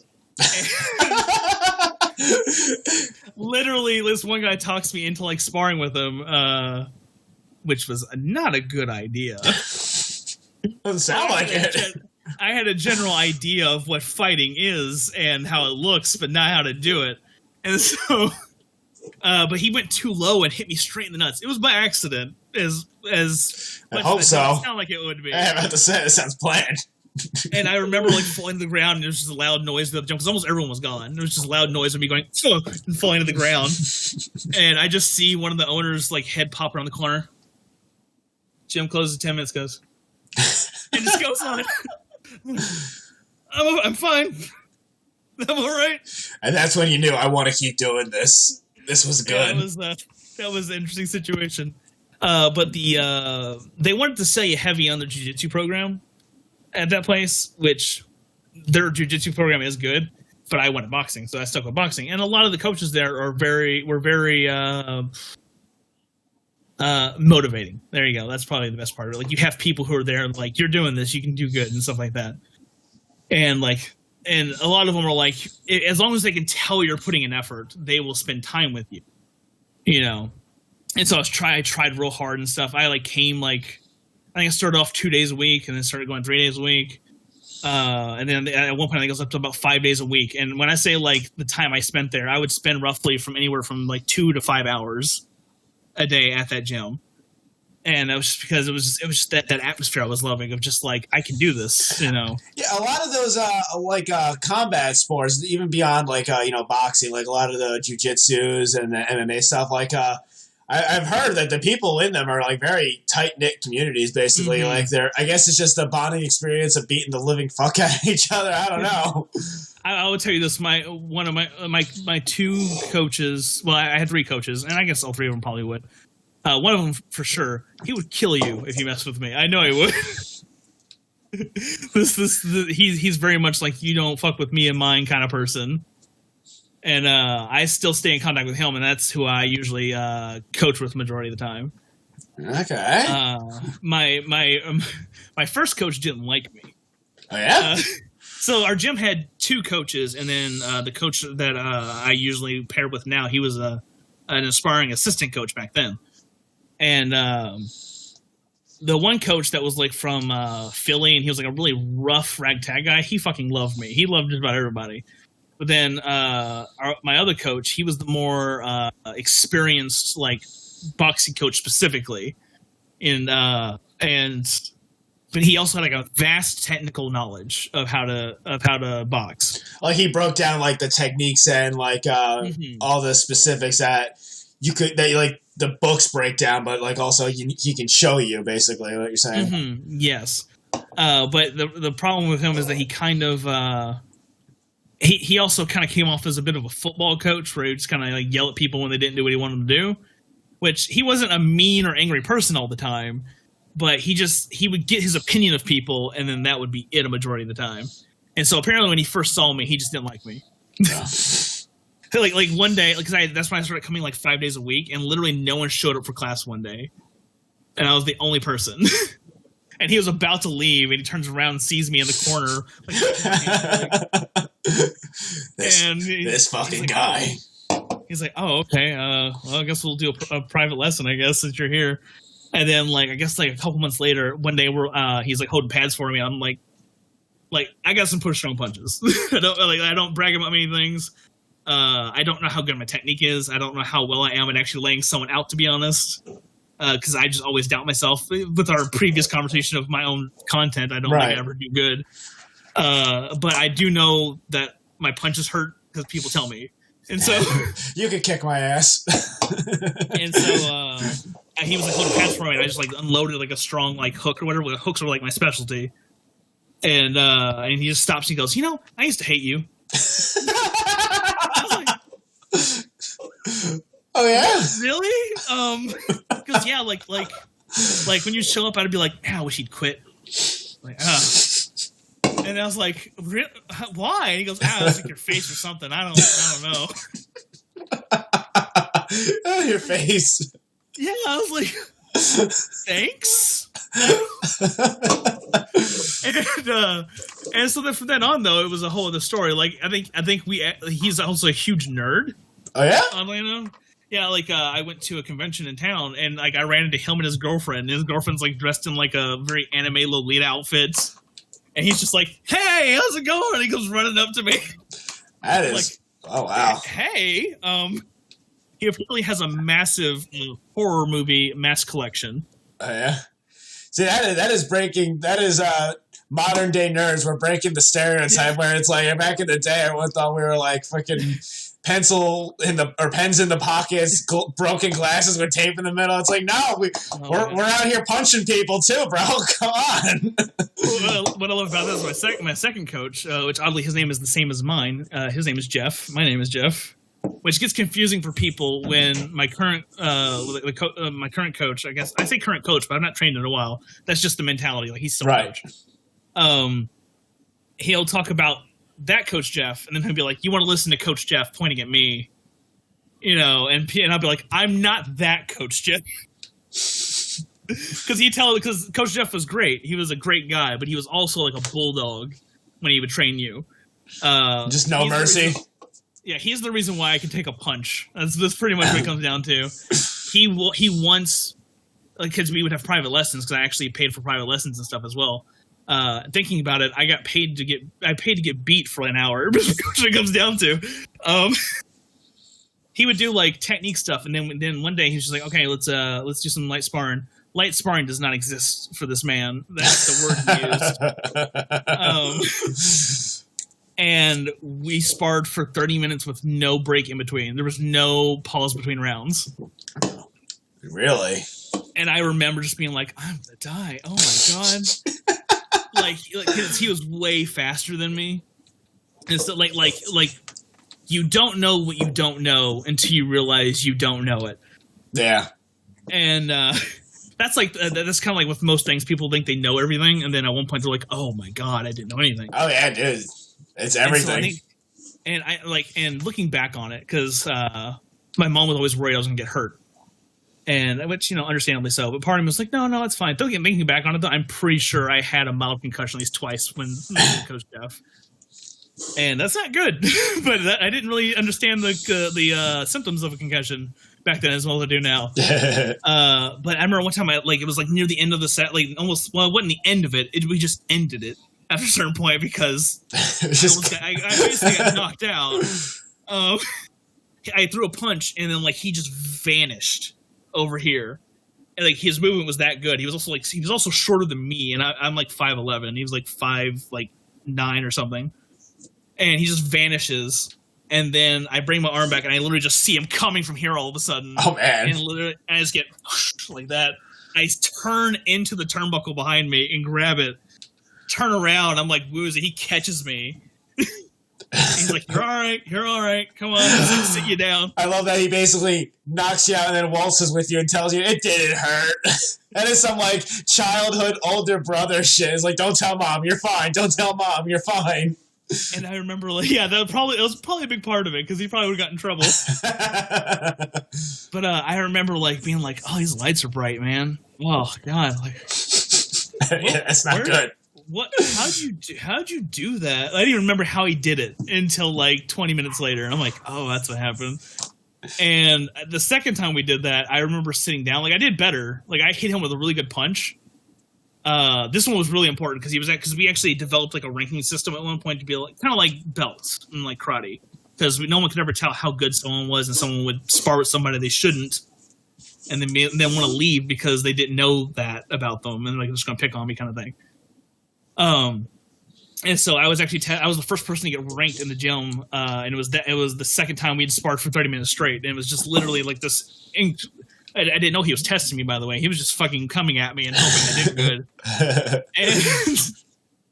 And I remember landing this really solid hook on him, and I saw him take it and stuff like that. And then what I saw was that this wasn't sparring anymore. Because he shrugged it off like it was nothing, and it was genuinely one of the best punches I had thrown at him. That is some Dragon Ball shit where it's you punch Vegeta and he goes, "Thank you, sir. May I have another?" Yeah, and then he comes at me, and then by the end of that one, it doesn't end exactly the same. I do remember getting my head turned and stuff, and him just being "Okay, well, I think we're done." And I remember him popping really hard in my nose. Oof. And then he tells me, "That hook you threw, man, that hurt." I was like, "It didn't look like it hurt." And but basically, he's just used to it. And I kind of am at this point. If you hit me with a good punch, you probably won't know you hit me with a good punch. You just build up a tolerance. Like it did with me. It fucks with people. They're like, "What the fuck? How is he even moving?" Very Dragon Ball Z. It's that was everything I had. I didn't even see it move. Kakarot's so strong. So how did you? Go ahead. And then I like sat down because he was like, "You don't have to do the next class. You've done what you need to do." And I sit down. And I'm like, "Oh, okay." Oh yeah. Bleeding. Oh man. It was a whole 5 minutes later after he popped me in my nose, I started bleeding. Oh really? Delayed? Yeah, and then my nose killed me the next day. What I did though, I actually fractured my nose. Oh shit. And I genuinely didn't know that's what happened, so it's actually fused that way. You see there's kind of like a hump there now. It's like that's how thick my nose is right there, and that wasn't like that before. Oh yeah. It was more like that. It goes like that. And so and people are like, your nose looks different. I'm like, yeah, it wasn't like that before. So is that your worst injury, like boxing, or did you have like worse ones? Because you just said you had 2 concussions almost. Looking back, those were probably pretty nasty. But what I was aware of back then, that was probably one of the worst ones. And then bruised ribs are always terrible. Oh yeah, I bet those are terrible. Yeah. And once people realize that it hurts when you laugh, they tend to make you want to laugh, and people are assholes. Yeah. There was one time though, I was sparring, and this guy was a professional MMA fighter. Oh no. He was in Bellator. He was the MMA coach actually at the time, but I had gotten much better. Like this is like take me back to day one. I'd be like, "Fuck no, I'm not gonna spar this man," But I was like, "No, I'll spar against him because it's a learning experience." And boy, was it! Because I threw a punch and he like stepped off the side and popped me right here in the center of my chest. Oh God! And like it hurt, but I was like, fine. And then he did it again after I tried the same thing. And I literally collapsed to the ground, and I actually had to be. I was barred from sparring for 4 months. Yeah, that's bad, dude. Because he bruised the sternum of my chest. Yeah. So I couldn't like carry heavy things. If I got hit there, it was an immediate off switch. Oh my God. That's another nasty one was I had a pinched nerve on my neck from getting punched a certain way. Oh really? Yeah, someone they crumpled my neck like that. Yeah, I guess that makes sense. It didn't specifically hurt when it happened, but then the next time that I sparred and got my head turned that way, my arm literally stopped working. I had my arm up and it was just like, and I was like, oh God, what happened? And then that became a problem for a couple months. Oh man. I went to see a chiropractor eventually, and he fixed that, and I have not had that problem since. But it was a weird situation, and it would burn real bad. It's like a burner when a football player gets one of those. So, have you ever been knocked out? Knocked out? I wouldn't say knocked out exactly, but because ultimately I never actually ended up got to fight. I was training to fight for like a year and a half, and then I just had to start working a lot because of my job, and so I hated it so much. I was down to 190 was my weight, and that was the least I've weighed in almost 10 years of my life at that point. And I was in really good shape and stuff, and I still need to get down to 5 more pounds, and I can actually fight. But those concussions were probably the closest thing I'd gotten to being actually knocked out. That's probably the closest I've gotten to that. Especially that first one. That first one, I legitimately didn't remember the last 20 minutes for about an hour. Yeah, that's thank God you didn't decide to take a nap or some shit. Oh my God, that would have been terrible. If he hadn't caught me, I probably would have fallen down. So that's probably a knockout right there. If we want to technical knock, TKO, yeah. TKO. So there was one time I hit the mat though, but it was my own fault. What did you trip? Yeah, I tripped over my own foot and did a full front flip. I don't know how. And everyone's like, "You okay?" And I hopped back up, and everyone's like, "You okay?" I'm like, "I don't know what happened." You're Link in Ocarina of Time hitting A to get to Hyrule Castle before the bridge goes up. That's what you're doing. So, did you recently transition into actually being a coach, or did you reach that milestone a while ago? Let's see. I started coaching maybe 3 years ago, I think, is what it was. And that was so both those coaches left eventually, and then the one who was trained to be an assistant coach took over for a while. and he's one of the greatest coaches you can have. Great guy. Go call him Coach Charlie. And he was just like, well, I mean, if you can't make it to the gym to actually train to fight, how will you ever think about becoming a coach so you can still be involved? And I was like, sure, yeah, I could do that. And then I had to sit through this weird meeting to get my my certification. I had to sit in on the Boxing Association's meeting before I can get registered. And it was the strangest group of people that have been doing this for way too long. To the point where like their brain's not fully working. Yeah. There was this one guy who kept wanting to talk to me, and he told me to call him Face. And I was like, why? And he told me it was because what he could do is to another guy's face. My reasoning behind it is that I think it's because he has this thing on his face. And no one wants to tell him that's the reason why.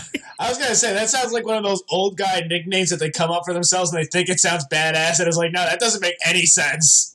Yeah, like I can't remember what it was, but he just had this thing on his face, and it was like the one thing your eyes would gravitate to. Oh, that's always the worst. I'm just like, I think that's the reason why you're called that. I don't know. I'm sorry to tell you, you're not in on the joke, sir. And I got registered, which, by the way, I not to say that I'm not a qualified coach or anything, but it's way too easy to become a coach. Oh, yeah?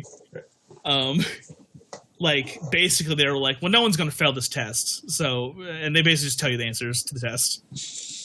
It's you know, and like, that's fine to a degree for people who want to do it, and they're not going to test, because I know I'm not. You know, tests, like, make me, like, genuinely anxious. Yeah. But sort of like, so I'm fine with it. There's some people who probably shouldn't be a coach that are coaches, and that's a really sad thing. There's people that shouldn't be cops that are cops. It's like with anything. Yeah, that's accurate. Yeah, and then like and then I just started. Then I started learning how to corner fights with my coach and stuff, which I'm not the greatest corner man at all, but like, so I was actually our coach. That was another weird thing about our gym. We hadn't had a fighter in our gym for a long time. And then once the other two, because one coach kept like getting people who were fighters and then say he'd get them a fight, and then he'd cancel the fight. It turned out though he actually never even got him a fight to begin with. But that was the thing. I don't know why he was doing that. That was just the thing he was doing. I was like, are you trying to get them to think that they can trust you, but then not? I don't. And then the other coach, he didn't really want to register to become like a USA boxing coach because it's kind of expensive. I think I heard that. What, 300 or something? It probably depends, but like I think it's cheaper to be a fighter than it is to be a coach. I think it's like $90 for a fighter, and I think when you first register, I think it's like $200 or something dollars. Okay. And then I think it's like $90 the next year, and then the year after that you have to pay for another background check, and it's like $120. So they constantly background check you, and you have to pay for it. Oh, and then you also have to pass like safety classes and stuff that are basically very much like, you're not supposed to do things to kids, and you're not supposed to take advantage of women when you're in a position of power, which is, for some people, it's like, of course not. And then there are some people who are like, what do you mean? What do you mean? That's why I got into this business. Yeah, and so... And so basically they're trying to make sure you're not going to be a terrible human being, right, essentially. And you have to sign off on, yes, I understand that if I'm a terrible person, I can get kicked out. and so I did all that, and then so since he hadn't really, my coach was thrown into it. Like, he didn't even get a chance to really learn what he needed to learn to be a coach in someone's corner. And so I was there for his first fight cornering, which was also my first fight cornering. And we had no supplies. We had like a thing of Vaseline he brought from home, and that was it. And so some of our people showed up to support us, and we were like, can you go to the store and get like a water bottle and like some like gauze and stuff? Like, we don't know what we're doing. And which sounds bad, but like we did know what we were doing, but we were vastly unprepared, and also we weren't confident in our abilities to do it because we had never done it before. And we won 2 out of 3 fights that night. Hey, there you go. Yeah, that was fun. One of our fighters literally popped her shoulder out of the socket in the middle of the fight too. Oof. and kept fighting and didn't tell us until after the fight. Oh my god, that's a fucking trooper right there. Yeah, that was something. I see that shit on like MMA fights, and I'm like, dude, I'm sorry, I'm not that manly. I thought my testosterone level was great. Apparently not. He's screaming like a little girl if that happened. You know, like people I guess I tend to not give myself credit because I never actually got to actually fight. Some people will be like, well, how do you know if you've never fought? And then some people are like, well, you've done more than I have, kind of thing, which is true to a degree. I definitely know the nervousness and being scared of like what's going to happen to me in this ring, essentially. Even if it's sparring, if you don't know the person well enough, or if you've not sparred them before, they can just be trying to hurt you for no reason. I wanted to get into, so have you ever had instances where you're like, because you coach people, have you ever had someone who you coached and the student became the master and you're like, okay, I think you're too good for me now? So we have one fighter that was with us for a while, and he moved on to another gym, and I've moved on to that gym as well now when I can make it there. This kid is definitely like far more prepared to be a fighter than like I ever was. Oh, yeah. You know, and again, I never got to fight and stuff because I just couldn't figure out what I wanted to do, how I'm going to make money and stuff like that all the time. This kid, if a job makes it to where he can't come to the gym, he quits the job and finds another job. Oh man, that's dedication.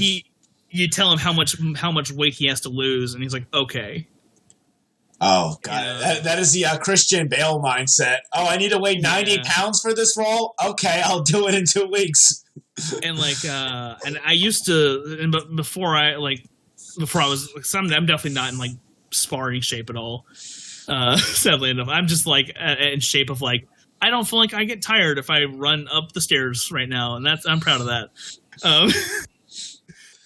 Whereas before it'd be like I could spar for 12 rounds straight and keep going kind of situation, which I miss. But anyways, I used to spar with him, and I was actually kind of out of shape when I would spar with him. But the thing is, though, no one else wanted to spar with him in a manner that would help him. Everyone was very...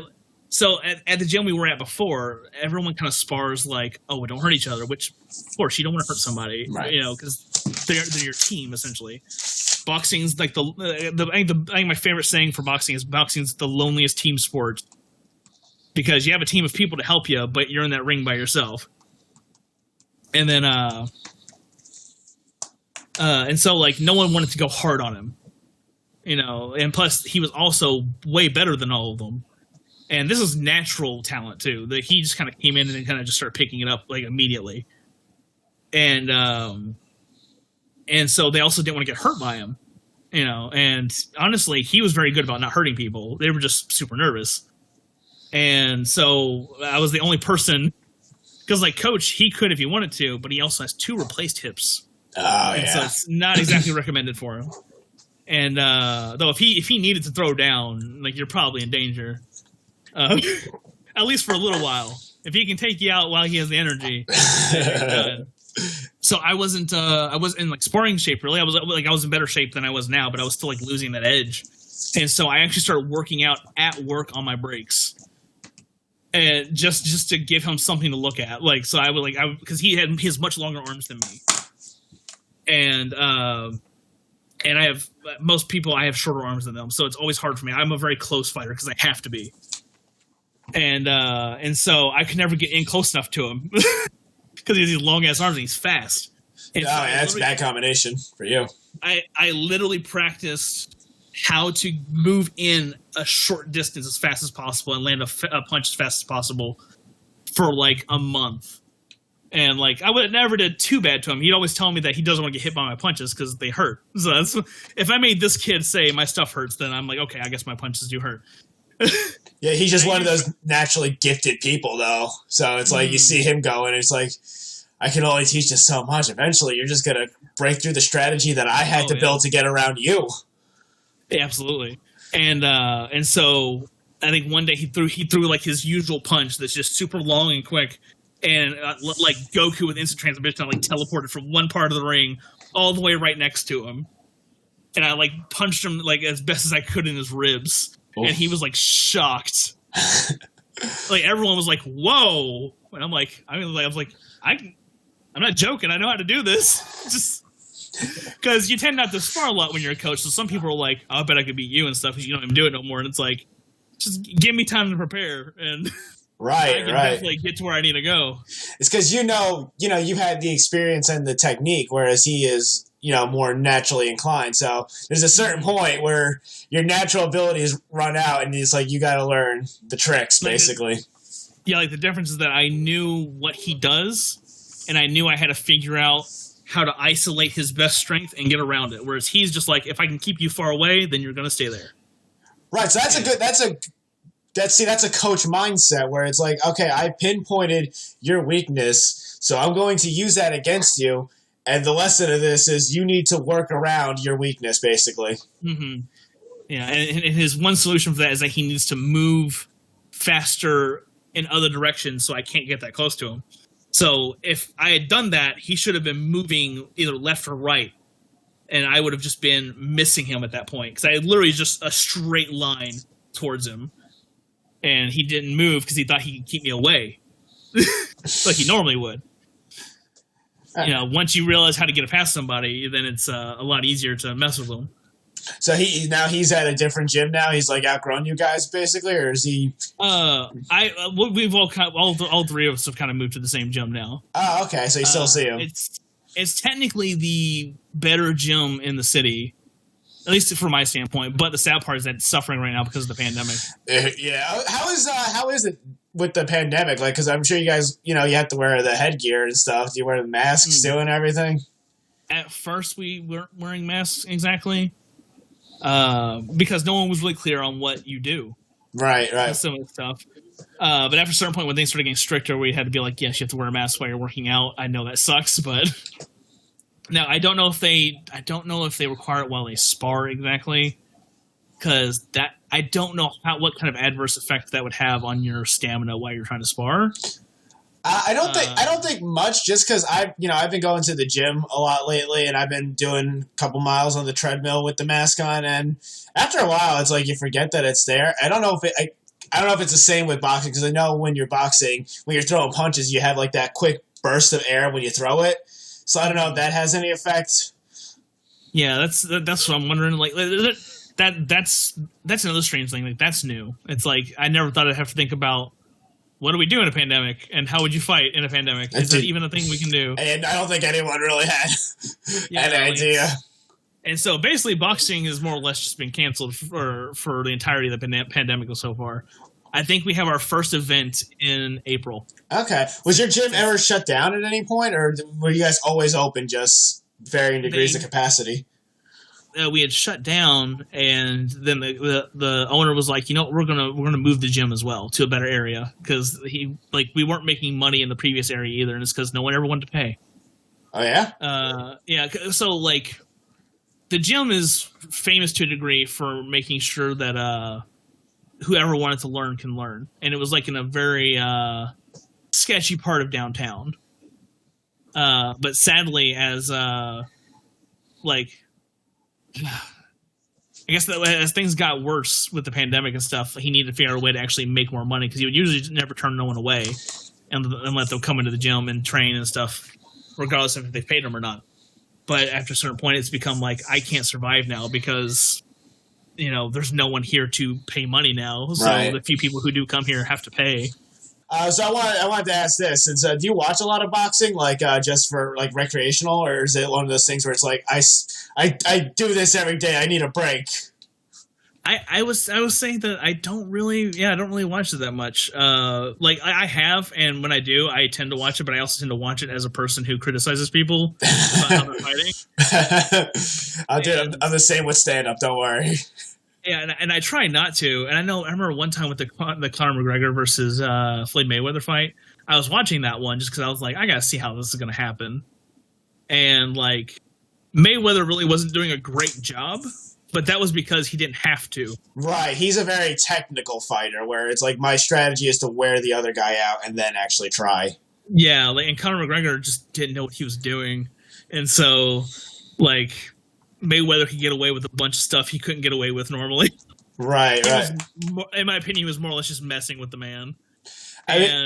People got mad at me on Facebook Like nothing like super big, nothing no one cared about. Just some people I knew, and they're like getting on me, being like, "Well, you don't understand, yada yada yada." I'm like, it's clearly objectively Mayweather's not doing what he's supposed to be doing, but at the same time, McGregor looks terrible. So of course he can just do what he wants to do. Like it's, and then some people are like, "Well, McGregor's doing fine for a guy who hasn't trained in boxing until recently," and it's like, he's an MMA. He should know how to do this already, in my opinion. That's, If I'm watching that fight, I was thinking, all right, McGregor clearly is not he's clearly not a boxer, but give him credit, he's doing not the worst, but also at the same time, it's like Floyd's just letting him wear himself out.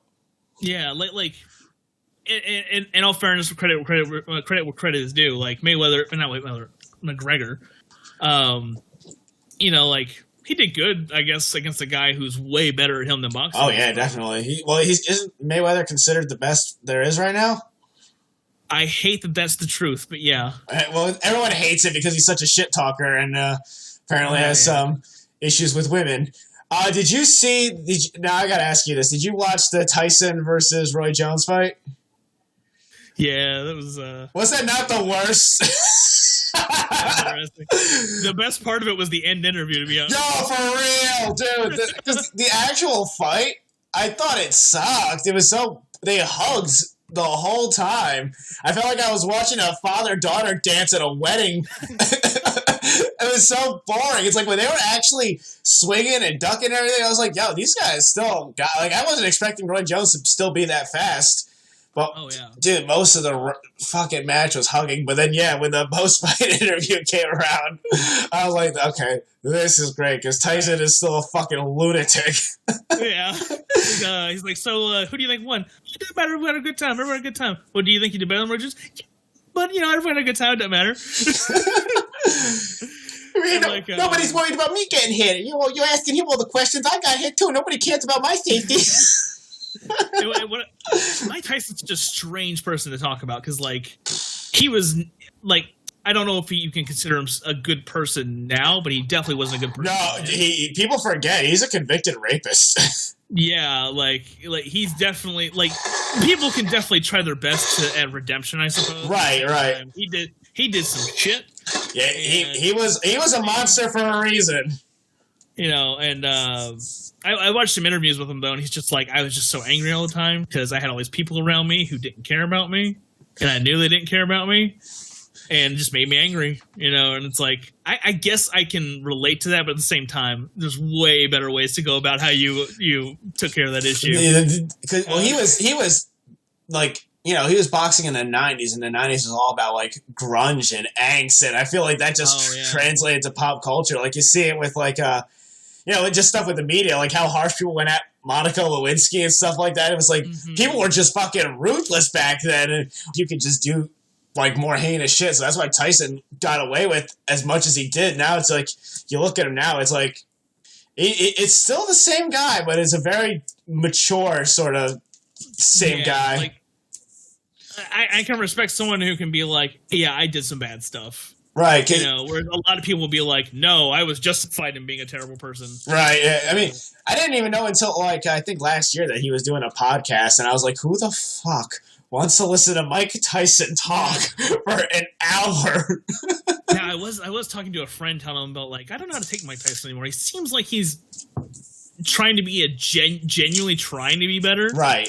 And at one point, he sends me a link to a podcast that he was on, or no, it was a radio show, and he kind of, like, puts the host in check, kind of like, the fuck I am kind of situation, which, to a degree, the way the host was like, framing it, I kind of get is just like, you don't know me or my experiences, so how dare you tell me what I was thinking kind of thing. But at the same time, though, he could have backed off a little bit and been like, well, you don't understand, let me tell you how it was kind of thing.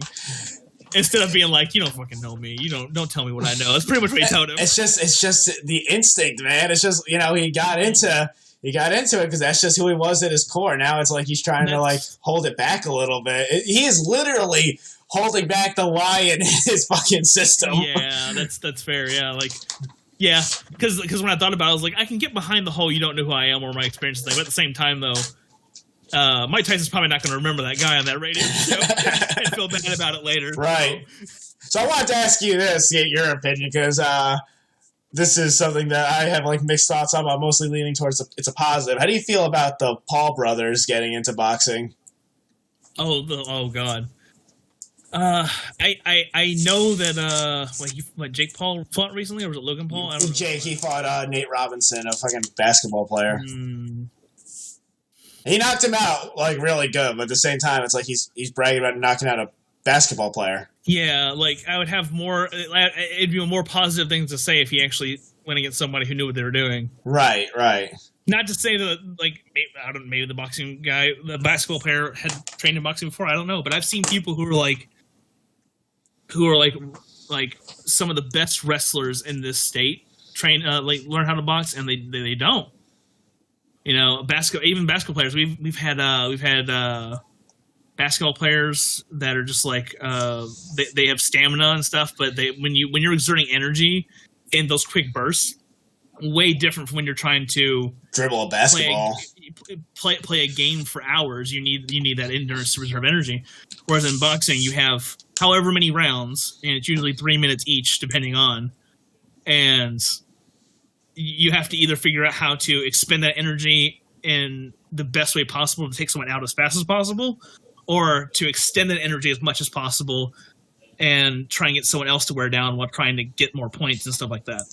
But do you think it's good that they're doing boxing instead of YouTube? That's hard because people tend to emulate people they like, and they have very young audiences. Yeah. And if they decide, if he does that, I can do that. Because I'm pretty sure a lot of young kids have been like, I can do the dumb stuff he does because it's easy to do dumb stuff. You can get hurt if you take something not seriously enough. You know, now if they're genuinely trying to box and this is just a stunt to become more popular so they can actually start doing more boxing stuff, yeah, good for them, I guess. I don't know. But if they're just going to box just to fight people who really don't know how to do anything with any kind of substance to it, is there really a point? It's a publicity stunt. See, like, I'm of the mindset where it's like, I would rather have these guys boxing than making this content for children that is just so not good. Like, yeah. You look at guys like J Station, where it's like, this should not be for kids. This is just wildly tone deaf, wildly inappropriate. So with the Paul brothers, it's like I kind of like them getting out of that bubble, moving away from that audience. But at the same time, I can see why a lot of like boxers are getting like, I don't want to say offended, but they just feel like insulted that it's like they're being taken seriously because one, it's like the stigma of being a YouTuber, but also there's this like you don't know how genuine they are because they are such disingenuous pricks that it's like, do you actually care about this sport? Or are you just doing this for your brand, basically? Like, would I prefer them not doing stupid stuff and posting on the internet? I suppose, looking at it that way objectively, yeah, I'd rather them not do that. But if they're going to do boxing, like, actually do boxing. Now, not to say that they aren't in fantastic shape. Right, yeah. Because he's built like a brick house. Yeah, that's the most disappointing. That's the most depressing thing. It's like you can't even kick these twerps' ass because they're fucking jacked. But like, what that screams to me though is that they don't want to fight people who can actually deal with them. Right, because Jake Paul was calling out fucking Conor McGregor. I wouldn't do that. Like I don't have a great opinion of McGregor's ability to box, but again, he didn't do bad against. I'm not gonna say he's a fantastic world champion, but one of the best boxers of our time. Right. And it's just like I have a really hard time complimenting Floyd Mayweather. But dude, most people do, honestly. Everyone who fucking compliments Mayweather, they always do it to gritted teeth, so you're not alone there. Yeah, like I genuinely believe he's a great boxer, but he's just not a good person. Okay, but one more thing towards boxing. How do you manage like a work-life balance between your day job, boxing, YouTube, and then just general thing? It's got to be difficult, right? Okay. So it's a little easier now, to a degree, and the reasoning for that being is I don't have a job currently. So I'll cover that in a second. But like when I did have a job, though, it was constantly chaotic. And then at one point, my job got like kind of mellowed out, kind of get out at a decent time, and then I would usually be able to get there and help out for a fair amount and actually get the experience I needed to become a much better boxing coach. And that was always the hardest thing. It'd be like, that's the reason why I had to stop training and stuff. My job would always just be like, we need you here for forever. And it's like, well, I guess I have forever checked on my calendar for you. So. I used to work like 12-hour days, almost 5 days a week for like a year at one point. And I needed it because I had an apartment, which is where that dating video was filmed at. So when I was doing that, it was impossible. I couldn't train to fight and stuff. It was hard for me to be there for fights. I would literally have to take time off or ask to leave early sometimes. And then doing YouTube stuff on top of that, I would lose sleep trying to get videos done. I've literally woken up at this very desk editing videos. Oh, man. You know, and those are awful days. I remember one time I fell asleep just in my chair just like this. And I just remember waking up being like... and then I remember falling asleep in my car once after parking. Oh, okay. At least that's after parking. Yeah. I mean, I've been driving and then realized I've been much further along than what I realized and not remember how I got there. Yeah, no, we've all been there, man. But and then my job chilled out for a bit, and we were like 8 hours, which is, I mean, I'm not gonna say the life, but better compared to what you had. I mean, it feels like the life. Yeah, and then like I could actually make it. I can actually help coach for maybe 2 or 3 hours a day here and there. And I'd usually do it 3 days a week, so I'd actually have time to do other stuff aside from that. So I wasn't just working all the time. And then I would help with fights whenever I needed to. They'd tell me when a fight was, or if they needed me to watch the gym while they were out of town. And so with that, and that's another reason why I kind of just stopped doing neural problems as well, is because it was just like, I want to do these videos, but I'm so busy by the time I actually have time to do them. You're exhausted. Yeah, I'm exhausted. The subject matter's past. No one cares and stuff. You know, that when you're trying to stay relevant, anyways. But at the same time, it was like I love talking about things I want to talk about. When I'm so tired, I can't really get the energy to talk about them. You know, and but then I started getting exhausted because I couldn't even do my other base work. It got that ridiculous. I was literally like 2 months behind on something that was extremely important. And if it didn't get done and we would get caught on it, we could get shut down. And they were just like, we'll take care of it. Don't worry about it. No, take care of it. Don't worry. I'm like, all right, fine. And at a certain point, I literally sat down one day and, wait, do I have it? I can't take it down, but I have a Bob Ross calendar over there. And I had it in the cubicle with me. And I sat down and I looked at the calendar. I looked at my computer and looked down and I just fucking quit. I just fucking quit.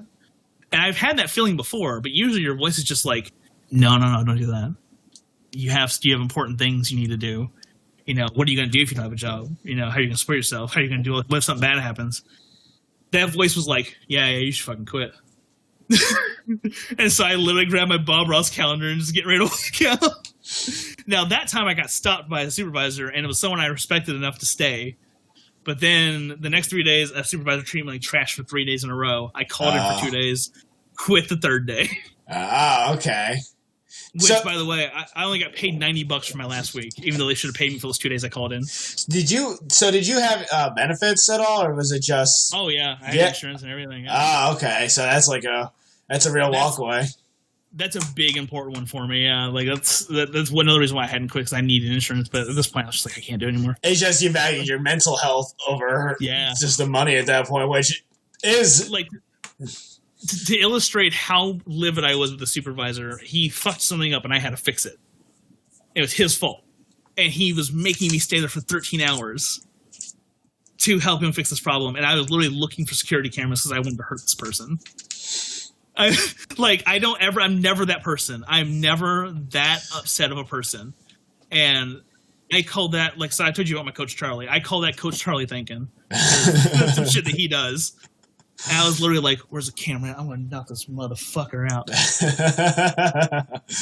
Oh, it's behind that pallet. Oh, he'll fucking never know. He'll never know I punched him. He won't even remember. Like, I was so close. Because, like, when I've had to calm Coach Charlie down after a loss or something, he's literally just been like, I'll shoot every motherfucker in this building. Oh, my God. I'm like, Coach, we have a fight in 2 minutes. You can't be doing this right now.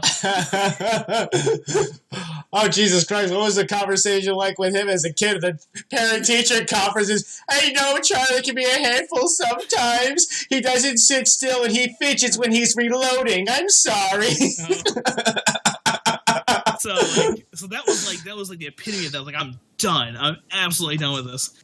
And this is the first time in the last, probably 8 years of my life that I've not had a job and quit and not had another job lined up.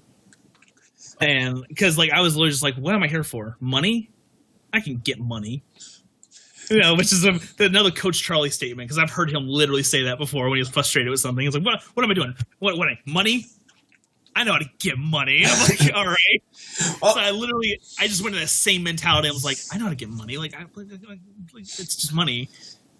Well, it's a smart approach to value your mental health over a job that's just being so detrimental. Not just mentally, physically too. When you're also working that many hours and you're putting yourself at risk of falling asleep behind the wheel.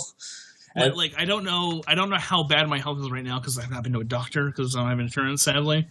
But my blood pressure was so high working for that place. I'm still on blood pressure meds, but it's only just because I still have medicine right now.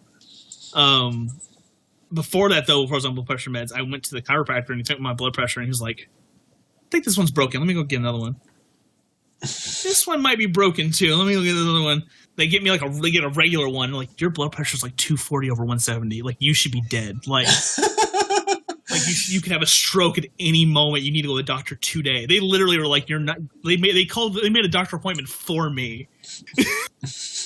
And stuff. So that job was killing me as well, heavily, because I had high blood pressure before, and I got it all the way down to where it was perfectly healthy. And as soon as I started that job, I started getting stressed out, back to worse than it ever was. And when you realize that what you're doing is, you don't realize how bad stress is for you until it's basically going to kill you. Right? Yeah. No. Exactly. Because you put yourself on autopilot basically when you're working. Mm-hmm. And then when you take yourself off, when you clock out, you're like, oh, I feel like garbage. Yeah, you have to decide, well, I've been working for 12 hours. What do I do for 2 hours before I go to bed? Exactly. And it's one of those things, is how much of my life am I sacrificing, and is it worth it? And then it's a lot of the time, not really. And that's a big part of why YouTube is hard, because it's when do I have time? When did I have time to edit videos and stuff and things like that? And some of the videos I edited, I actually did them on days where I was so tired I couldn't go into work, and I literally edited the video after calling in. That is a true trooper move right there. And I didn't call in because I wanted to edit the video. I called in because I was so tired, but I was like, I'm still going to do something then today. Yeah, no, that's you're too physically drained to carry boxes and all that, but you're just good enough that you can click. Yeah, it's what's this? All right, let's do this part, and then And when I was doing the the Final Fantasy, the Lightning Returns, the Final Fantasy X reviews, the amount of hours sunk into editing that alone is just so ridiculous. And it's I'm doing that because I want to, but then you actually you go to actual work and it's this feels longer. Oh god, yeah, because that's always the biggest part too. It's I'm oh, I filmed all the stuff I need. I think I have all the footage. I've made all the assets I need to start putting in. Now let's make the video. You're just doing this for fucking hours. Headphone on, and you're just editing audio is my least favorite part because I have to listen to myself talk over and over and over. Yeah, that's always unpleasant. People you look at the final product of the video and you're like, wow, this is a fun, entertaining video. Good, it was miserable to make. Adobe Premiere crashed. The fucking file wasn't compatible. The frame rate was off. My dreams are dead. Oh my god, you're saying so many things I relate to. Dude, frame rates being off is so frustrating. Dude, you finish it and it's completely out of sync with the audio, and you're like, what the fuck is... Dude, there's some videos on my YouTube channel when I look at it, I'm like, that's not lining up like it did in Premiere. When I was doing the Lightning Returns video, when I was getting towards the end of it, that was my bad, sorry. I thought that was me. But no, I was getting towards the end of the Lightning Returns video. I'm in the final stretch, Premiere crashes, and I lose about 20 minutes of edited stuff, and I just had to bite the bullet and re-edit it. And that was even worse because I had publicly announced it at that point, so I had a fucking time constraint. And it's like, yeah, the final product is great and all, but like the headache and the amount of work that actually went into it. And that's something I actually like doing. Then you put me in a job where I'm working and I don't enjoy what I'm doing. Oh, God, it's a drain. I remember something like that happening to me, too, and the video went from, like, almost being done to being released a month later because I was disgusted that I lost That's when you know you've had enough. Now, real quick, how I found you on YouTube. This is an interesting story. I think I actually knew about you a year before I even messaged you about anything. I got into playing... So when oddly because of YouTube actually, because I was doing YouTube stuff, I decided to start looking into stuff I wasn't too familiar with because I thought that'd be an interesting thing to make a video about, which I never ended up doing, but which I still might do because I think it's a good subject. I had never really played a Sega Saturn. It was like one of the few consoles I never played a Sega Saturn on, and so I learned that it's super easy to basically make copies of games now. Because someone managed to crack the copyright protection on the Sega Saturn. Right, then you flash the cartridge, the fucking Action Replay Plus cartridge with pseudo Saturn, and yeah, you just put CDRs in there. And then I couldn't get this is gonna start ringing bells for you probably. I couldn't get Panzer Dragoon Saga to work, and that's how I found you. The video of being like, how can you make a copy that works on a Sega Saturn that you can just copy? That was literally the video. I was like, why are you just like Spider-Man? The thing is, with the Spider-Man shtick, a lot of it was because originally I just didn't want to use my face because I was trying to... I can relate to that. Well, because at the time, like, I was trying to keep the YouTube stuff and the stand-up comedy stuff completely separate. Because, like, people would see my comedy and then maybe they couldn't take the video seriously, or they only know me as Ranting Spider-Man, where I'm, more structured and scripted, and then they see the stuff I say on stage, which is, I mean, you saw the clip I posted on Twitter, some of the things I was saying, and that, which is wildly, inappropriate in terms of, like, if I'm going to write a script or anything, present myself that way. So originally I was just trying to keep it separate, and I just had the Spider-Man suit, so I was like, fuck it, I'll do it this way. But then after a while, I got too fucking fat for the old suit. That's why I transitioned to wearing the hoodie because I was. Oh. Yeah, no, I was too fat for the old suit because I got the original suit, like the Amazing Spider-Man 2 suit, when I was it was when I was bulking, but life took its toll, and I stopped working out as much, and all that muscle I built just turned into fat, and then I just continued to gain weight. And then stand up in general, like, we don't live healthy lives. Like, we're out till like 3 a.m. and then we get up at like 7 to go to our jobs and shit. It's rough. So like, just a combination of that, I got too fat for the suit, so I started wearing the hoodie. And then in 2018, I finally was like, all right, I need to lose weight. I am a fat fucking boy. So, okay. I think we're coming up on the end of the podcast. This has definitely been I would say this was a very successful first episode. And I was extremely nervous because, one, I don't like seeing myself. And then two, we'd never spoken in person, actually. So, well, in person, but... Yeah, no. It's interesting. Yeah, no, it's, I mean, what was I going to do? Have you come on and be like, this is what you fucking sound like? Don't talk to me, peasant. I invited you here. This is what you bring. You were 5 minutes late to this Discord call that I struggle to get working. So, where can people find you on social media? All right, so, at JillieFoo on Twitter. My YouTube's weird. It's Nerd Socialized, because originally it was going to be a podcast, and then I just ended up changing ideas. And JillieFoo's just been my username for everything since forever. And so I was like, I'll just make it that now. And so if you search JillieFoo on YouTube, you should be able to find it. JillieFoo on Twitch. I do a lot more on Twitch now, really. Like, a lot of my streaming is both platforms. But I've actually made more money on Twitch in the last 2 weeks than I ever did on YouTube. So...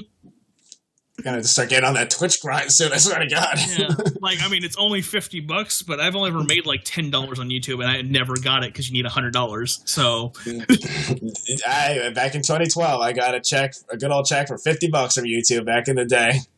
Oh, really? Oh, yeah, man. Years ago, man. I've been doing YouTube for a while now. That was on my old channel that I don't do anymore. But all right, so guys, be sure to check out JillieFoo. Check out his stuff. Do you have any other future plans, real quick?